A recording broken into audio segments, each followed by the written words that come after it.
नमस्कार जय जगन्नाथ मु मनोज आपन को स्वागत करुच्ची मोर प्रथम ब्लॉग को यहाँ हूँ मोर प्रथम ब्लॉग जोटा कि मु आम घर सहित शूट करुच्ची पछरे जो घर टी अच्छी से आम घर और आग वर्षर आम घर टी एमती देखा जाए। तो आपण मानक आज किसी मु वीडियो रे कहवाई जाऊँगी तो प्लीज टिके शुणु मु जो एबे वीडियो शूट करुच्ची तो आगु भी मुझे वीडियो शूट करी तो से लोक कहते कि तुम घरे अच्छी कौन तू देख सतरे आम घर सेमती किसी ना देखापी आगु चार घर था एजबेस्टर पकईचु याठू बेसी आम किसी करूँ। तो आगे जो बाइक देखुं से बहुत ही कष्ट नहीं तो आपण मानक मुझे किसी देखेबी।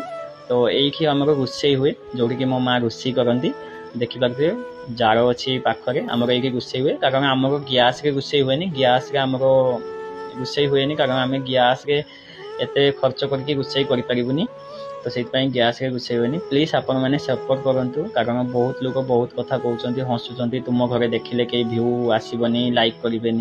यहाँ हूँ मोर रूम आ रूम तो सेमती किसी ना यहाँ हूँ मोर बेड मुझे शुए। तो आ देखिपे ये सब ड्रेस वगैरह टंगाई कारण ड्रेस रखापी सेमती किसी जगह ना। तो आ घर सिचुएसन हूँ एमती आगे देखिपे से ठाकुर आमर अच्छी जहाँकि रखापी बिल्कुल भी जगह ही ना।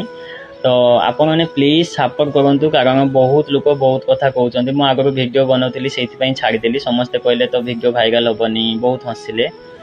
आपण मैंने भावुवे ये किए ये होती मो बाबा जहाँ 2 मास तले डेथ होती। तो प्लीज आपण मैंने हेल्प करूँ सपोर्ट करूँ वीडियो बनाऊँच बोली बहुत लोग बहुत कथा कहते एवं केवल आपण मैंने ही मुँह चुप करें। तो प्लीज सपोर्ट करूँ और हेल्प करूँ। देखूँ वीडियो बनाऊ बनाऊ माँ भी पहुँची गले ये होती मो माँ प्लीज वीडियो को लाइक करके फॉलो करके जय जगन्नाथ।